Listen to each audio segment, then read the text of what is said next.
This is Kentucky Afield Radio. This is Ron Rohde, Kentucky Afield's first host back in 1953. Now, I'm proud to present Charlie Baglan. The National Archery in the Schools program is likely a part of your hometown school district. Now, with record-breaking national and world tournaments every year, we stop to remember the good old days when it was first born right here in Kentucky. Dr. Tommy Floyd is my guest, and he is the newly named Vice President and General Manager of the NASP program. We talked to the GM about how archery continues to change lives, one arrow at a time, on Kentucky Afield Radio.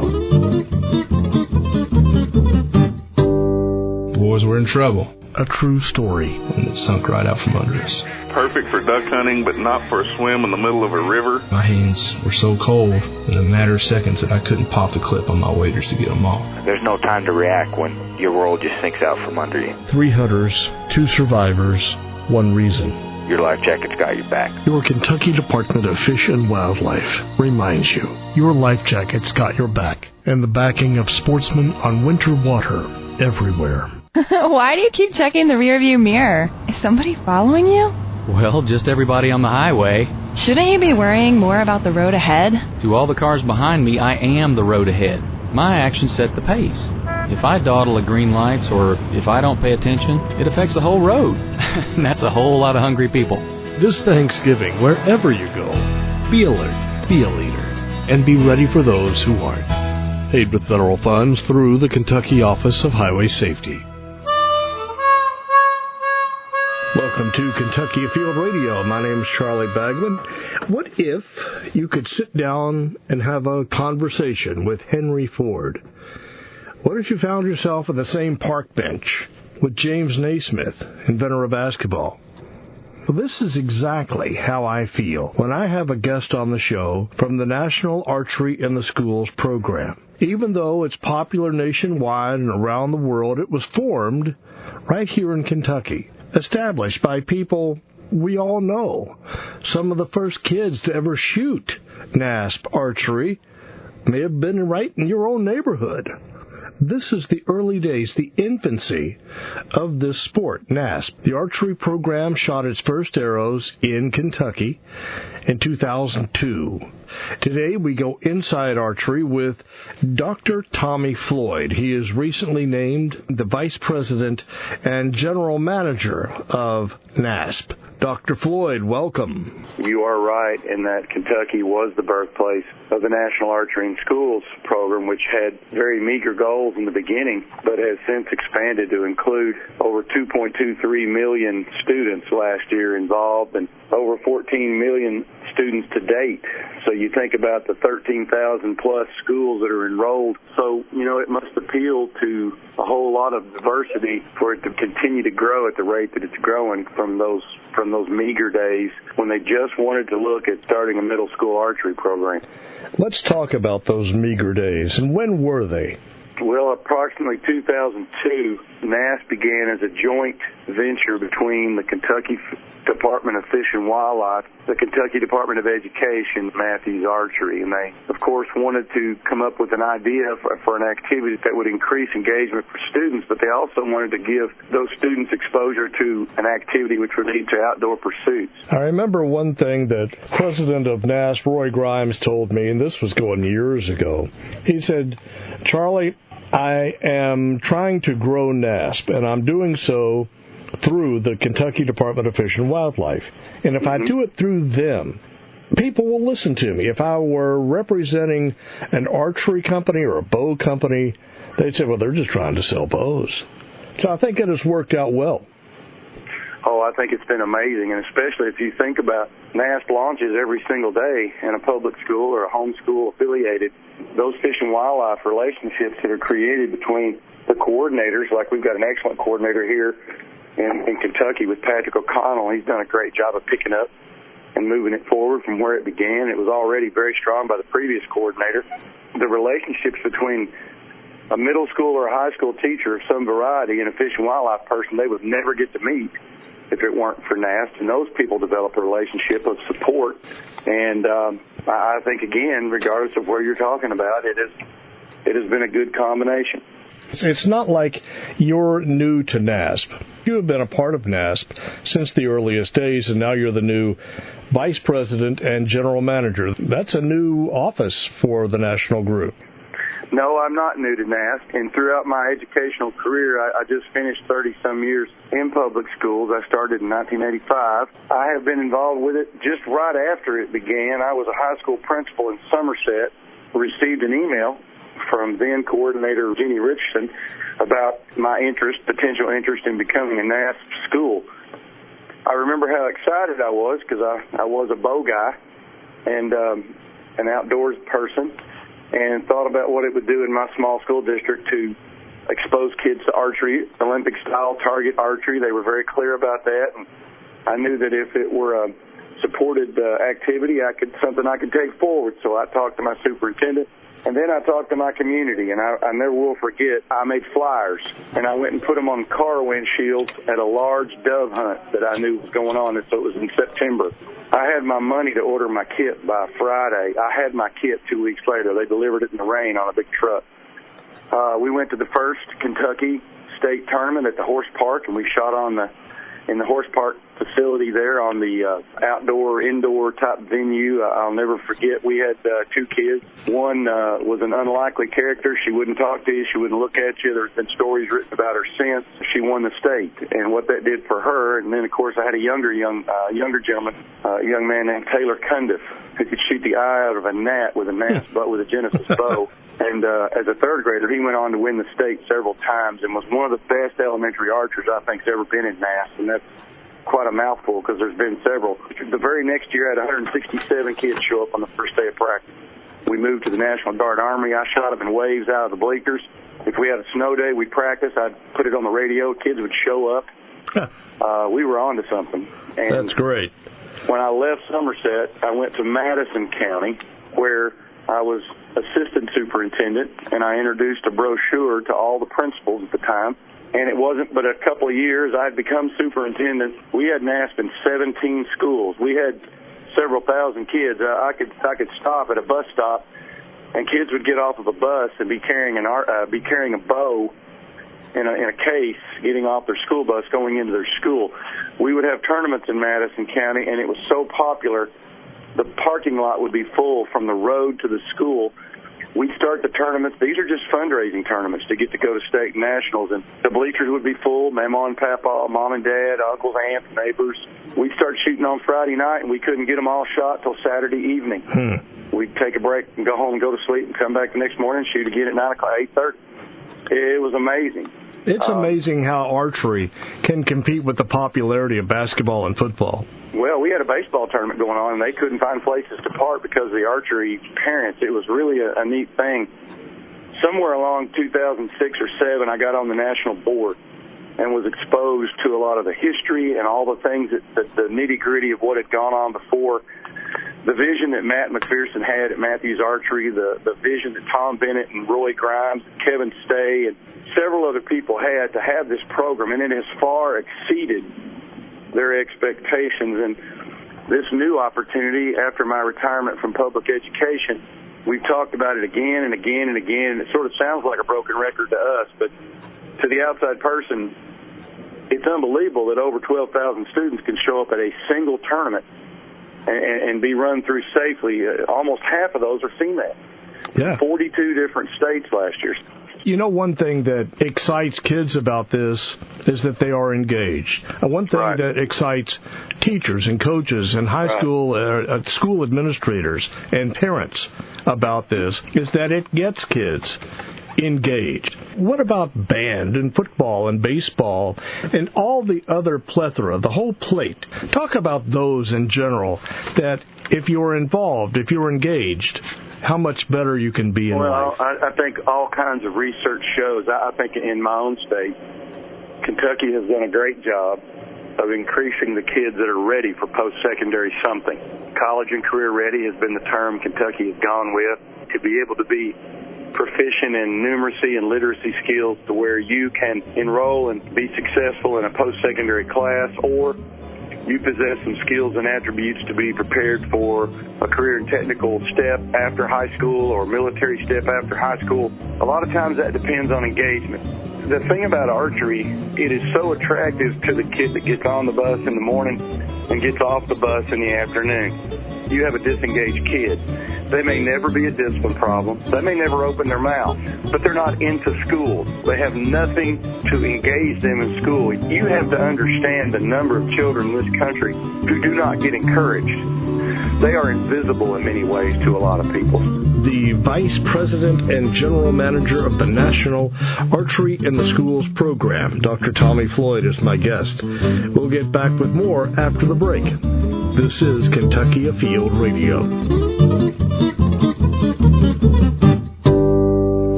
Welcome back to Kentucky Afield Radio. This is Charlie Baglin. Tommy Floyd, now the General Manager of NASP, is on the show with me today. Kids want a connection to school, band, football, student council, basketball team, drama, school newspaper, whatever it is. Having a connection, feeling a part of something, helps.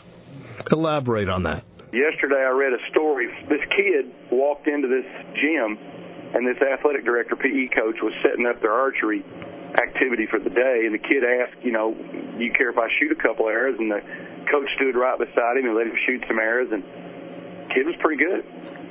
And he said, the only thing between you and getting to do this is your grades. He said, if your grades get up, you can be on the team. You can qualify to try out for the team. Well, the next thing you know, the kid does. And the next thing you know, the kid shows the coach his grade card, which means he's now eligible. Gets on the team, goes to the state tournament, does well. Next thing you know, the summertime comes, a grandparent walks in, and he's never met the guy. The coach has never met the guy. He's in the office. And the grandparent tells the coach, that was my grandson, whose name happened to be Tommy. That's the reason I remember the story. Yeah. And Tommy was just waiting to drop out. And he said, I hear you're the guy that exposed him to archery, and archery gave him a reason to come to school. There was never a more clear example of what you asked me about engagement. I wish people would look at NASP and not just think about archery. That would be hard. Tell me what is taught in that. Well, I know there's a curriculum to it. Yeah, there sure is. They do a great job teaching you, the steps, the correct steps to shoot a bow. The integrity of the training. Those kids learn stance, bow hand set, draw hand set. They learn all those steps to shoot that bow. They all basically learn to shoot the steps the same. They teach kids how to shoot in a way that the archery then becomes what I like to talk about the most. You walk into a gym full of kids shooting a bow with a coach on a whistle, and it's really organized, and it's safe, and it's calm, and they're all talking, and they're all smiling as they walk back with their arrows in their hands, and their points of the arrows are covered. You notice they're all carrying them the same way. That's what most people think of when they see the gym. Oh, there's a bunch of kids shooting archery and blah, blah, blah. Here's what they don't see. When I see a gym full of kids, I see kids who are more confident than they probably were before they started. They are getting better, Charlie. They are improving, and continuous improvement as a human is what probably keeps us going.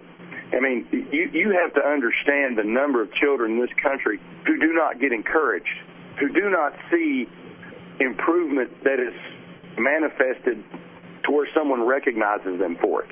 They are invisible in many ways to a lot of people. So you take an activity like archery, where they personally start seeing themselves get better, confidence comes. Yeah. We've already talked a little about the engagement.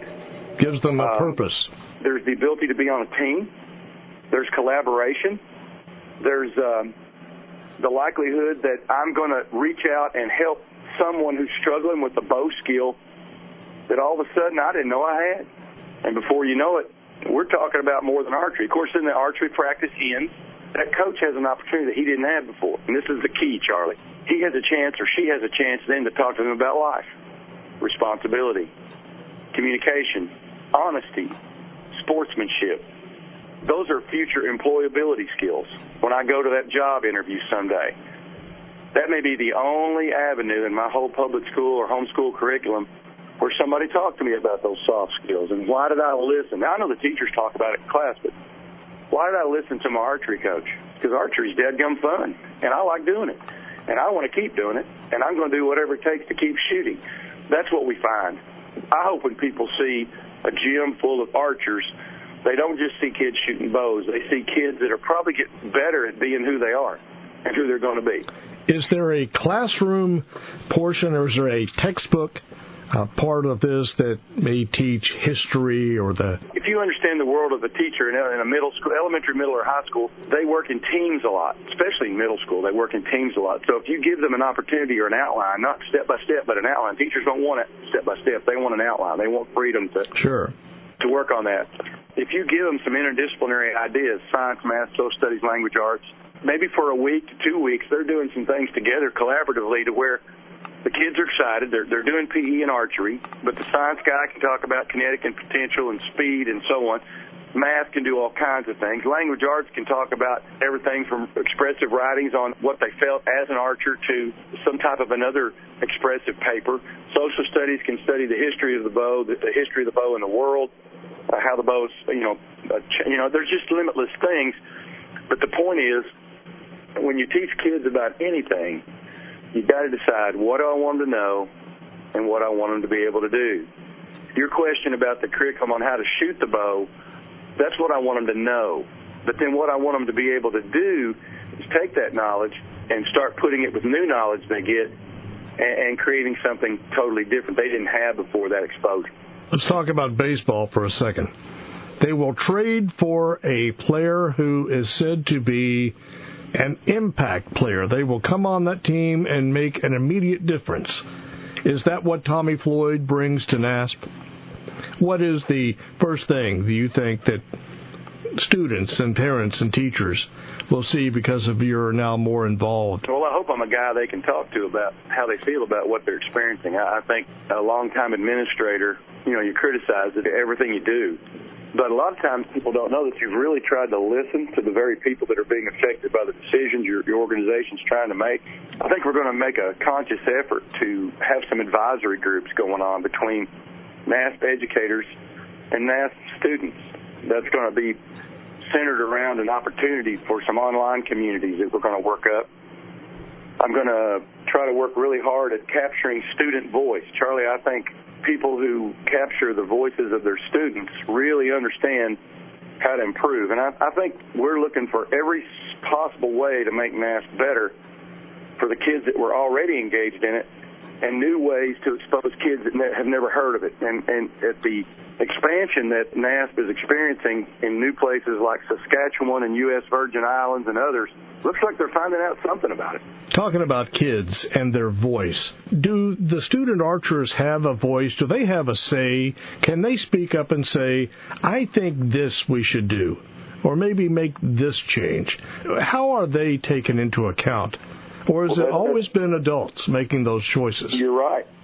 And that's something I'm going to try to work on very hard. I think it's very powerful when you take the voices of students. Two things you got to remember about student voice. You have to give them the chance to give it, and then you have to let them know that you considered what they gave you. And I've done this for a long time, and I've learned a lot of lessons from kids. I'm going to make sure that the NASP board gets to hear feedback from our student group as well as our educator group. And then the next thing you know, we've changed something because they said this would make it better, and it did. I can't imagine we would go 15 or 16 or whatever years now in the business of NASP and some things not be brought up by the kids. You pick up things along the way. Yes. What have you heard? Well, we've done lots of surveys from kids. Students said that 82% of our kids enjoyed the program. That's pretty powerful. 85% said that their teachers did a great job teaching archery. Here's a disclaimer out there. 77% of them have never or very rarely shot a bow. Charlie, a big push that we make is for in-school archery. Well, why don't you guys just do this NASP thing after school? I'll tell you why. Because they won't be there. Because they get on a bus, they live in a rural area or an urban area, they take that bus to school, and when that bus leaves school, if they're not on it, they can't get home. True. Somebody at their house works, they're a latchkey kid, they let themselves in. However, if it's in school, it's taught during the day, then it's open to everybody. And I fought for 30-some years to be inclusive of everybody, so it didn't matter who you were or how much influence you had. You discover all kinds of kids that are waiting just for the opportunity to show what they can do. And that's why. You make a good point. You talk about this is not an after-school activity. This is during the day. Not every kid that shoots a bow and arrow is going to wind up on the team or really want to be on the team. Maybe they're busy doing something else. Correct. But at least it touches so many. It touches every kid in a PE class, right? Well, 64% of them say they're going to continue shooting after school. 51% of them with their father. Now, I'm not going to go too far down this road, but I have a personal belief that if you could chase a lot of the social problems that we have in this country and in this world, if half of the kids that are exposed during the day say they're going to continue to shoot after school with their father. You know, my father's 83. I enjoy every moment I have with him. I can't imagine that being a bad thing, getting to do something with your dad. Over half of them say that their self-esteem increased after archery. I think that's because they felt success. I think that's because they saw themselves improve. 35% of them say they're going to buy their own personal archery equipment. I was amazed in Madison County with 52% free and reduced lunch. That's our percentage of kids that receive free and reduced lunch because of the poverty level. I was amazed at the number of kids whose Christmas gift, birthday gift, was a bow. A bow, yes. That's what I want for Christmas. Dr. Tommy Floyd, the General Manager and Vice President of the National Archery in the Schools program, is my guest this hour. More with Tommy, plus our fishing report is still to come. This is Charlie Bagman, and you're listening to Kentucky Afield Radio.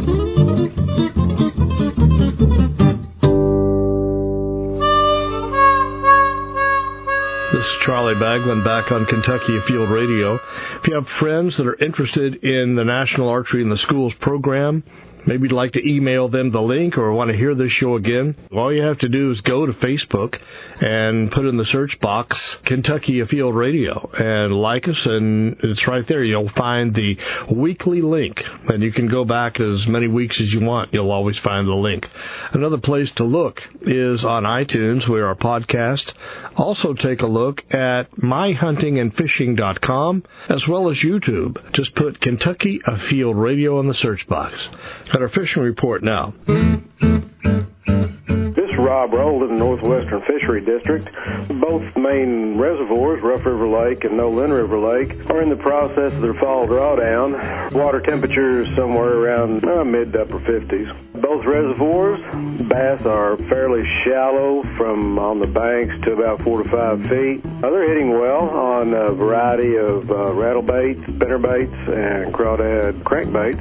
Generally on main lake points and some of the steeper, sloping, rocky banks where most of the bass are being picked up. Crappie at both reservoirs on the banks and fairly shallow. Anglers are catching, over the last couple of weeks, many nice 10 to 12-inch crappie. Try a variety of brush piles and a variety of depths.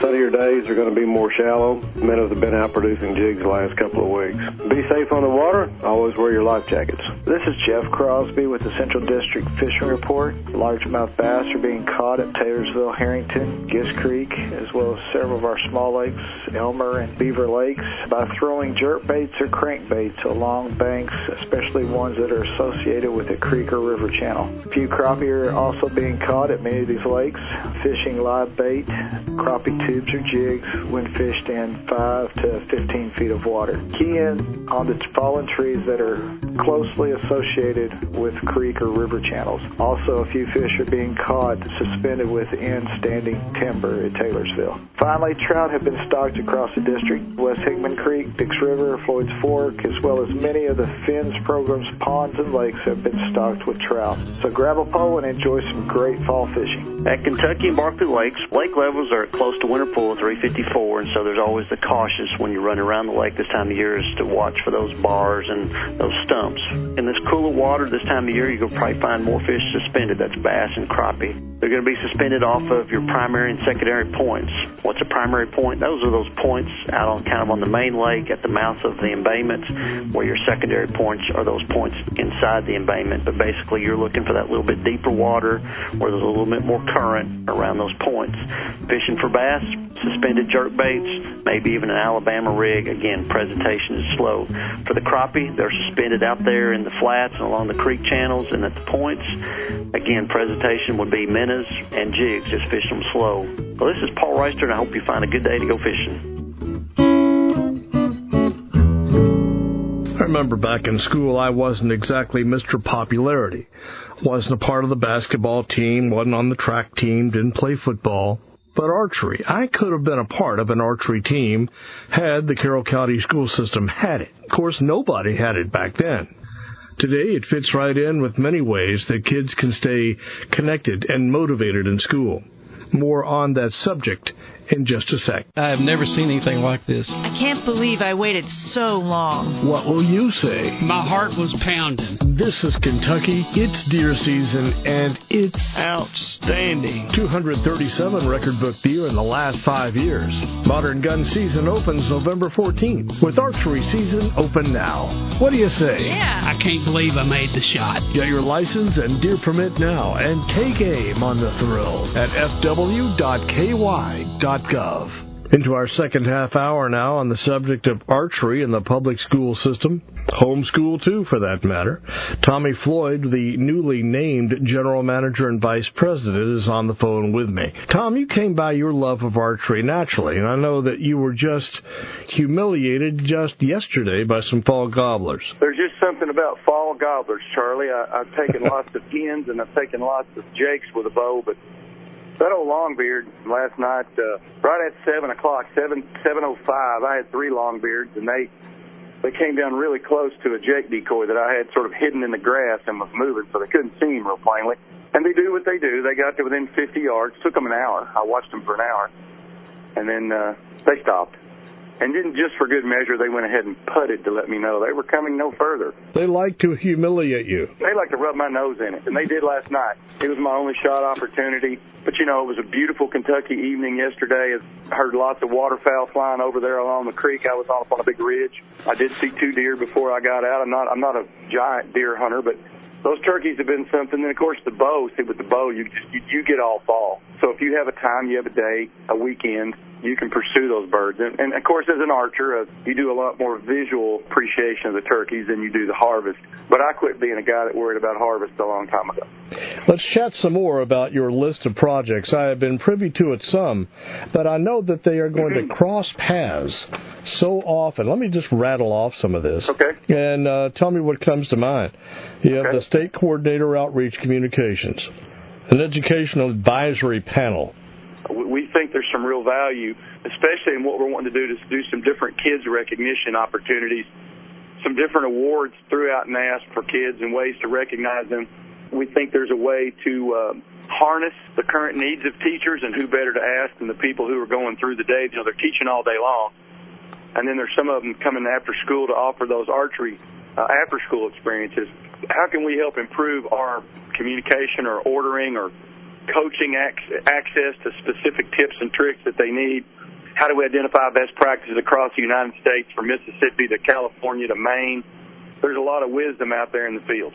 There is something here that has my attention, and I really want to know more about it, because it looks like Maryland, Arizona, Wyoming, and Connecticut have their eye on the ball with this.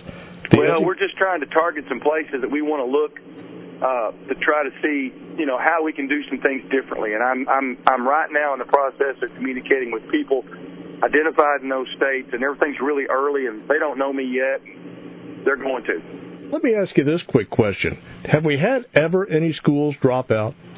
Oh, yeah. Well, I think the thing you need to understand about the school business, turnover is a huge dynamic in school. Principal turnover. We ask a lot of an elementary, middle, or high school principal right now. It's a demanding job. They seldom have a whole lot left for family when they get to the end of the day. They've got to go back to a school activity almost every night, or a ball game. They have a demanding day during the day. The teacher that teaches NASP in the school, that often changes, you know, depending on what the turnover rate is. Turnover is a big deal. So naturally we have schools that come and go, and I think that's expected. I think that's anticipated. I think that's a natural part of anything, especially in public education or home-affiliated education. We know band, basketball, and football aren't going to go. But is archery or some of the other sport activities, are they subject to stay or go maybe at the whim? I think what you'll see, I'm going to use some programs in Kentucky. Trigg County, Henderson County, Meade County, Madison County, Pulaski County. These people, and several others I could mention, these people may change in who's leading the program at a particular school, but it's pretty entrenched. And even though the names and faces change as kids, maybe parents get involved while their own kids are involved, you have some people who hang around after their kids are long gone. Like in Trigg County and Henderson County, I know both of those places have established indoor shooting facilities just for their team. And they have multiple teams. They have a team that you'll see maybe at the state or national tournament, but they have 2 and 3 other teams. They have that many people involved. So as the leadership changes, the program hangs around because it's such a cultural part of that community. Let's talk about the expansion. We talked about some schools that drop out. But expansion, at my last guest, and I'm sure that you mentioned the U.S. Virgin Islands and Saskatchewan, we have 47 or 8 states in the United States, right? 47. And still waiting on Rhode Island, Vermont, and Delaware. 10 countries, or is that more now? I have Saskatchewan, Nova Scotia, Alberta, British Columbia, New Brunswick, Ontario, Prince Edward Island, Manitoba, Australia, New Zealand, South Africa, Zimbabwe, Namibia, Botswana, Mongolia, United Kingdom, British Virgin Islands, and that list will continue to grow. What is the goal? Everybody, everywhere? Well, I think reasonable, like I said before, is continuously improve. If we continue to work to refine the things we know are working with NASP, if we continue to be out there and communicate, if we continue to attend venues, I'm planning on trying to go to some national conferences where educators and administrators are going to be and school board members are going to be. If I continue to try to do my part, and everybody on the NASP team, I do want to stress this, everybody on the team that I just joined, these people are all in. So when they have a conversation with somebody in a place that doesn't have it, it's amazing to me how hard they work at just making sure that person feels supported.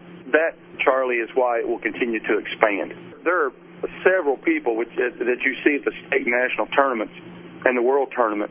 Those people have been here since the beginning, and they've seen the faces and families turn over and over and over.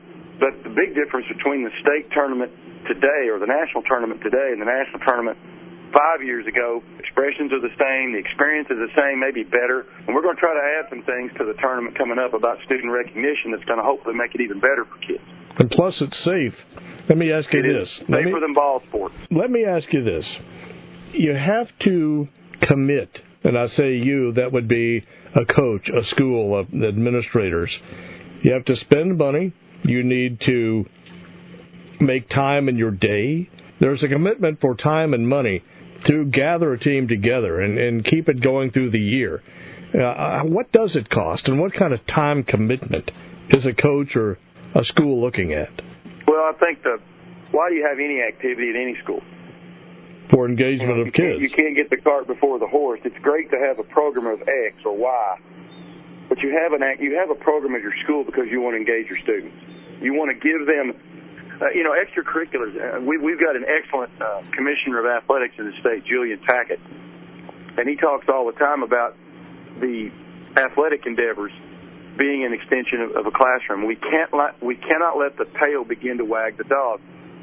A lot of times, if you're talking about NASP, a principal and a group of folks decide to go with NASP, and they raise the money somewhere around $4,000 for the $3,000 to $4,000 for the kit. Then you've got the expenses of, if I'm going to travel somewhere to compete, I'm going to have some transportation money. A lot of NASP schools do fundraisers for that. They raise money to travel. They have a tournament. A lot of them have tournaments. And other counties will want to come to their tournament, $3 to $5 to get in. That $3 to $5 is going to pay for a driver's time and bus fuel.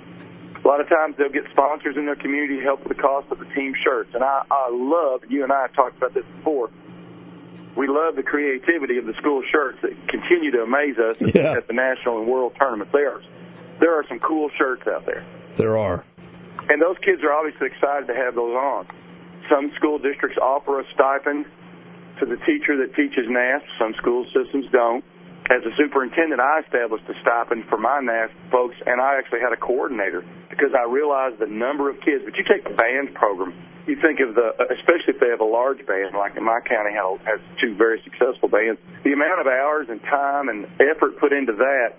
Then you think about if you don't have any of that in your school, what could you possibly start for the amount of money that NASP represents to get out of it what you hope to get out of a good school activity, engagement, continuous improvement, academic enhancement, because the kids, they want to have a goal to be successful and be on the team. So it gives a school that doesn't have a lot of engaging type of activities other than the standard clubs a way for their school to have a team that goes and represents that school somewhere. I've had kids, middle and high school kids, tell me that it was a difference maker for them. I've had high school graduates tell me some of their best high school memories were putting on that archery shirt and getting on a bus early, and competing in a tournament with other kids they had no idea were just like them, and how cool it was that they could have a conversation with somebody from on the other end of the state or the other end of the country that like to do what they like to do from 10 and 15 meters. We've established that there is no price on engagement, but still there are budgets on every school you go to.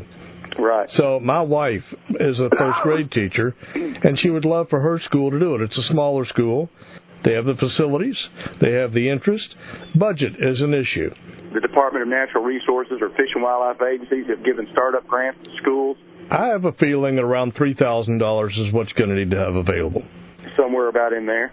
But, my point to anybody that's listening to this talking about starting at their school, you have people in your community that always walk up to you and say, hey, let me know when I can help. Well, here's your chance. How about donating a little bit to the archery program, and when we go to the state tournament, because we're going to qualify one of these days, your emblem of your business will be on the back of our kids. We won't forget you. When we have our banquet at the end of the year and recognize our kids for academic and archery accomplishments, we'll thank our sponsors, and you'll be right there. Darn right. I mean, the great thing about this is regardless of where you are, a lot of people want to see kids successful. For every kid that graduates from high school with college and career readiness skills and comes back and lives in that community and is employed and has a family and gets a job and pays taxes, that community wins. Every one of those people that currently are in that community now that are working to make that community better are thinking about the future. What better way than to get behind a program that grabs kids that aren't engaged sometimes and helps them become successful. We are chatting with Dr. Tommy Floyd with the National Archery in the Schools program about the positive impacts the sport has on kids. Back with our final few. This is Charlie Baglan. You're listening to Kentucky Afield Radio.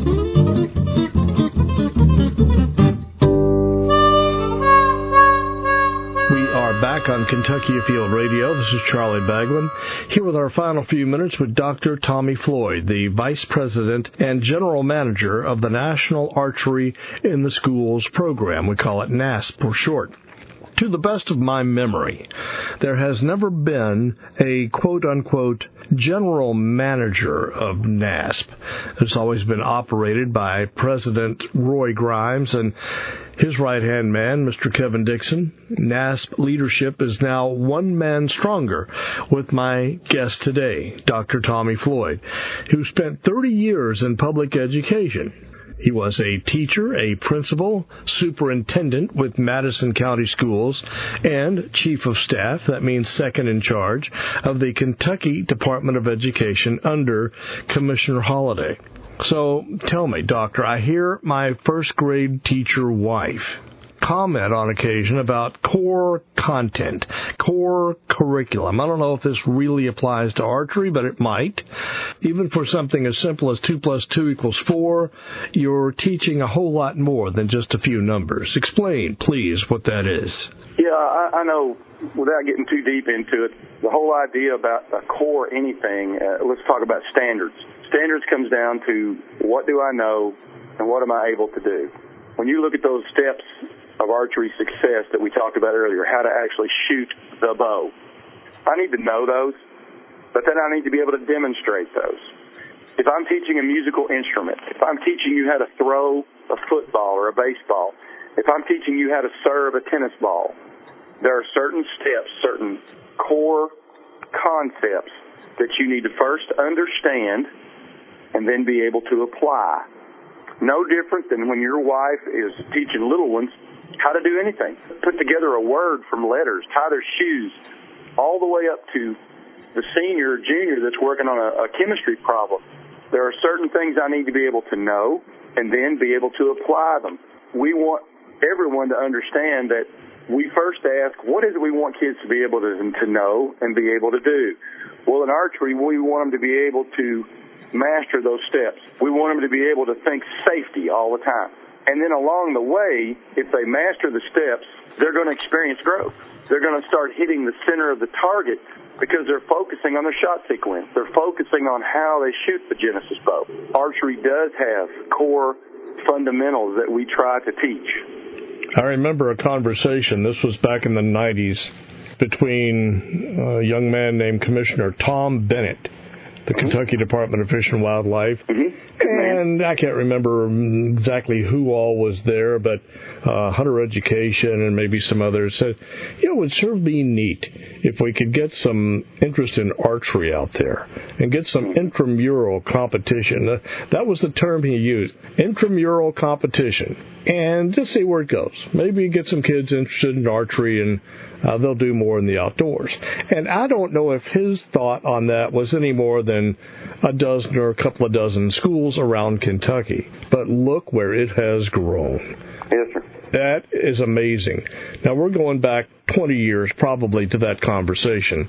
And 2002, when NASP actually functionally got started.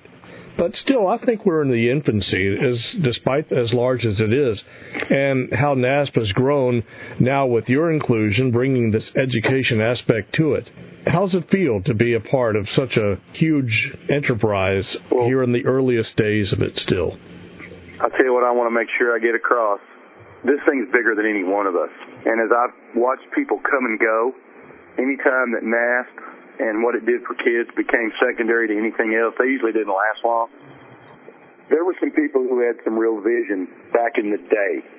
Some of those conversations between Matthews Archery, Kentucky Department of Education, and Kentucky Fish and Wildlife. And he'll absolutely despise me for saying anything about this, but Roy Grimes, who is the least horn-blowing person in America, has been a giant in what he has accomplished for this program, and the people that have surrounded him, the various vendors, the people in the industry, of course, Matt McPherson at Matthews Archery and Kevin Stay and many of these people, the early pioneers, the people who were there when it wasn't cool yet. It wasn't popular yet. There has been some people that have just simply done the heavy lifting. Hey, I'm coming on at a time. I'm going to help I'm going to get on board a choo-choo train that's already rolling pretty good. Mr. Grimes, I know he doesn't want any celebrity, and I made a note here. I still have it in my office, and I swear by this. He says, quote, "My personal integrity is far more important to me than any smidgen of celebrity." Right. I don't know if you've heard him say that or allude to it that way. I have, but I feel similar. I think if you work with kids in the public arena for a long, long time, you realize how precious life is. You experience some real tragedies along the way, and you see kids make bad decisions. You see adults make bad decisions. You see you have people that put everything else above self. Now, I think that's the kind of people that's made our country great. I think those selfless people, from soldiers to policemen to whatever, there's a lot of people out there that realize what this is doing for kids, that it is more than just archery. And they never want to bring attention to themselves. I don't want to bring attention to myself. But I tell you what, if there's a middle school PE teacher in Kansas or Utah or Texas or Florida, and we can figure out a way to make it easier for her to reach that kid that is absolutely disengaged with his or her school, and they can get involved with the program, and they can become successful in it, and their confidence goes up, their academics goes up, they start becoming extroverted in ways to help other people, we've done what we're supposed to do. in the little time that we have to be here, we've done what we're supposed to do. Tommy, it's been a good conversation, and good luck in the new position. I understand, I hear you saying it's not about you, it's about the kids. Exactly. All about the kids. Let me ask you this. I always ask my guests, do you text and drive? Do I text and drive? I do not. Well, Tommy, thanks a million, and I'll see you at the next tournament. Yes, sir. Looking forward to it. Take care, Charlie. You can learn more about NASP, what I like to call the game of archery, born again right here in Kentucky back in 2002. You can read more at naspschools.org. I think one of the coolest things about NASP and the growing interest kids have now in archery these days is the impact it's having on Hollywood. Just take a look at the movie theaters. Hunger Games, the movie Brave, some other ones. Think about it. We are out of time. This is Charlie Bagman inviting you to join us in a week, and we'll go inside outdoors again, right here on Kentucky Afield Radio.